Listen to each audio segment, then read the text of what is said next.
So we just read Ghost Reaper Girl, at least the first chapter that was released.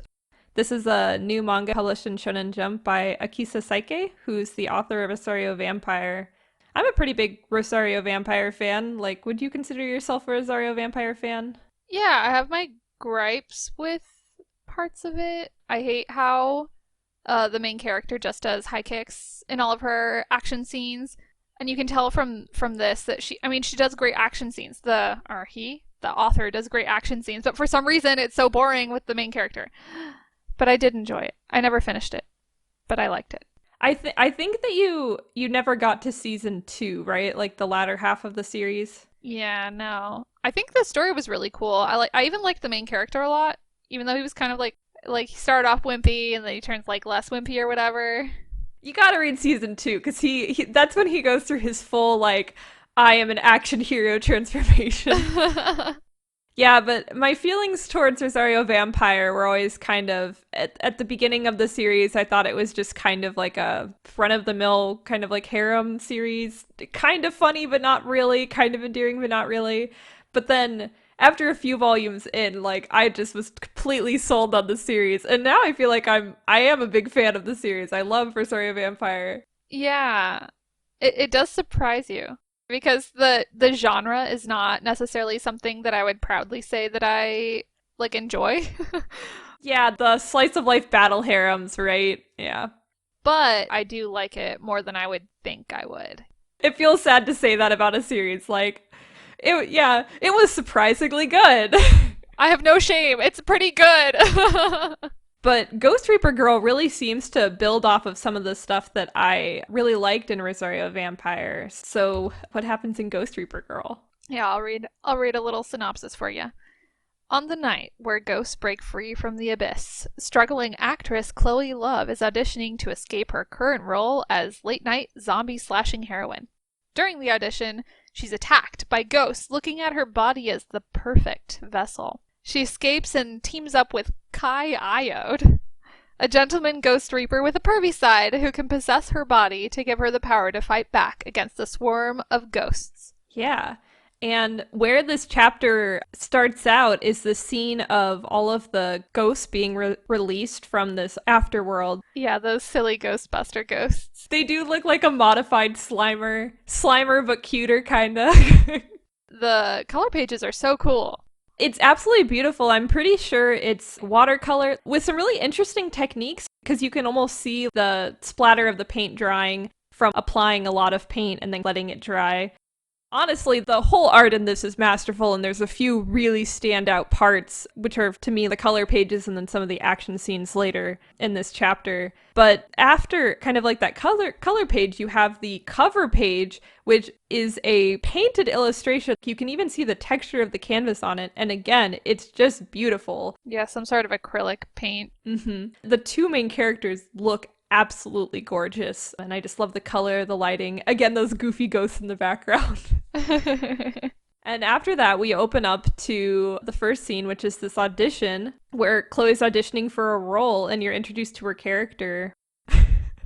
She lies about her age to get into the audition, I'm pretty sure. That got a little chuckle out of me. Yeah, she lies and says that she's 20. The auditioner says that she looks even younger than 20, and then she's actually 28. I feel like from like a Western perspective, this is just how we feel about most Japanese people, where it's kind of hard to tell their age.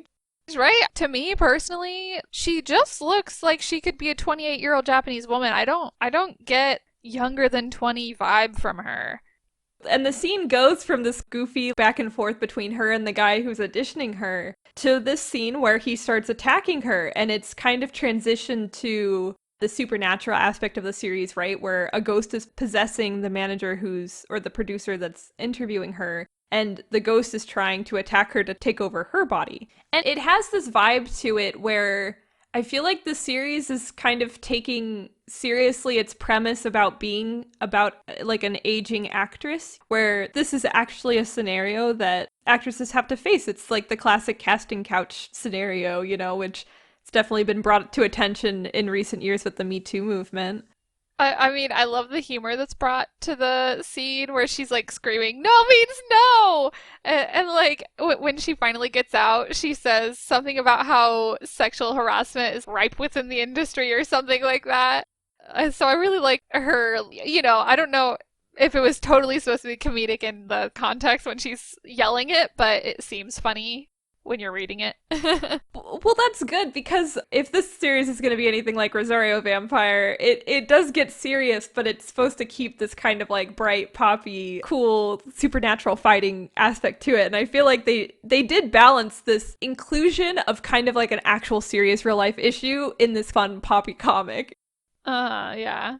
Yeah, I just loved it. And also I like how, so we were talking before about how cute the ghosts are in the first illustrations, but when the ghosts start attacking, they are disgusting. They're so creepy. They're kind of gross. Which is great. You start getting scared for the protagonist. And then she does a high kick. Kapow!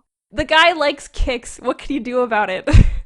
This one's different. Okay, the only reason he did high kicks in Rosario Vampire is so he can do a panty shot, and there is no panty shot in this high kick scene. So it's A-okay in my book. After that, you're introduced to her backstory as a hoodlum on the streets who dreamed about being an actress. I'm not sure how I feel about this backstory. I just don't know about it. I think it needs to be fleshed out more. Maybe there was two things in this chapter that kind of gave me pause where I was like, of course they would do this. But her goofy, overextended backstory about being a baseball wielding little girl on the streets. A baseball bat wielding. Yeah, she's got nails running into it 'cause she's a real gangster. And then she wants to become an idol. Yeah, it sets up a good motivation for her in the story so that we know what she's all about. And after that, that's when our gentleman lolicon, Kai Iode. I still don't understand why he specifically is a fanboy of Chloe, because she's this unknown late night TV special actress. How did he come to be such a big fan of her specifically? Does the ghost world even have television?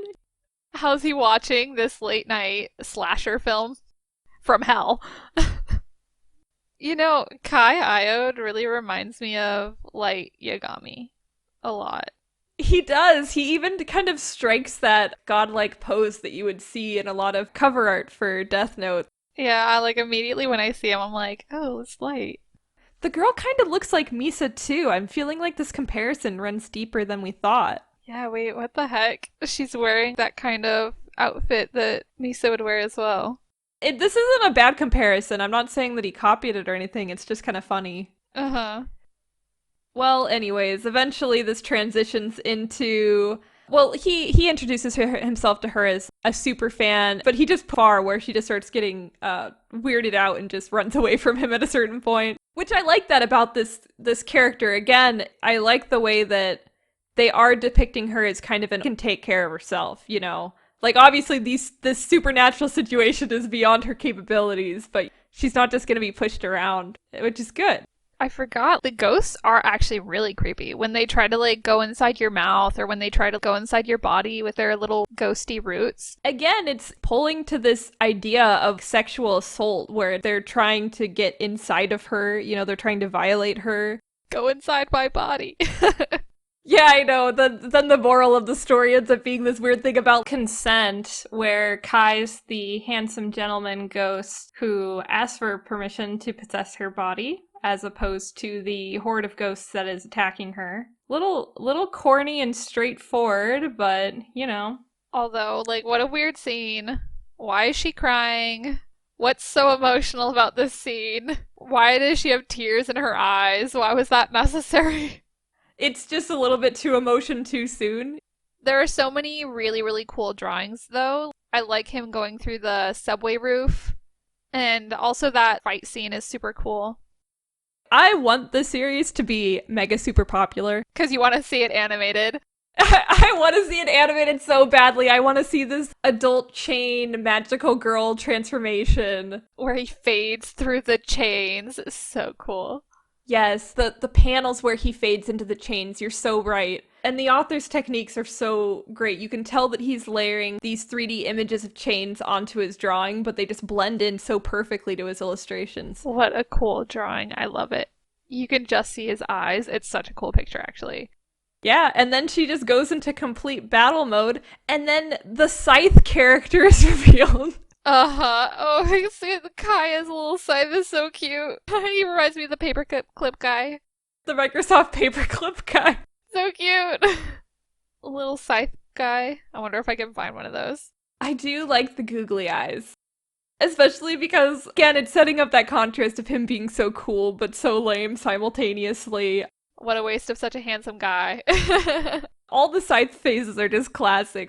Yeah, and then they defeat the ghosts that are attacking her, and it's kind of set up that they're entering into a contract, and he'll kind of serve her in order to protect her. Yes, yes, yes. I like the manservant aspect. And I was going to say about their fighting, it's cool, like in Saike's other work in Rosario Vampire, her eyes glaze over, when she's doing a transformation and they change. And the same thing happens in this. Actually, there's a lot of interesting things with eyes, like the ghosts, when they possess people, they have different eyes as well. And I think that's cool. I always like that. You can tell when she's in the zone, the scythe swinging zone. You kind of get the sense that when they initiate the transformation, it's almost like this whole transformation is almost happening on autopilot for her, where it's just very natural. And you're right, she's kind of getting into this flow state where she's just acting, she's not thinking. And then you can see her kind of come back to herself, like being herself. And that's all shown just through the different ways that he colors in her eyes and shows her face. And it just shows kind of what a master this guy is at drawing. Uh-huh. This is top tier manga illustrations for sure. I think that's it. I guess just to close it off, we could talk about. So my sister and we've been reading the first chapter of.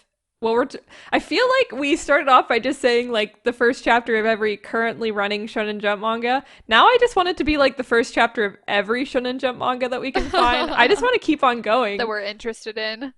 I could read them all, even if I'm not interested in it. One chapter, I one could do chapter, that. No big deal. Yeah. But we're trying to give them ratings, right? 1 to 5 based on, it's our personal feelings. It really means nothing, but The only thing that it means to me is I like comparing you to me, but also I like just seeing I'm drafting a list of all the running rankings, and I really like just seeing the list kind of grow as time goes on. There's just something fun about a tier list. That's all I'm saying. Yeah. Yeah. But anyways, 4 out of 5. That's what I gave this one.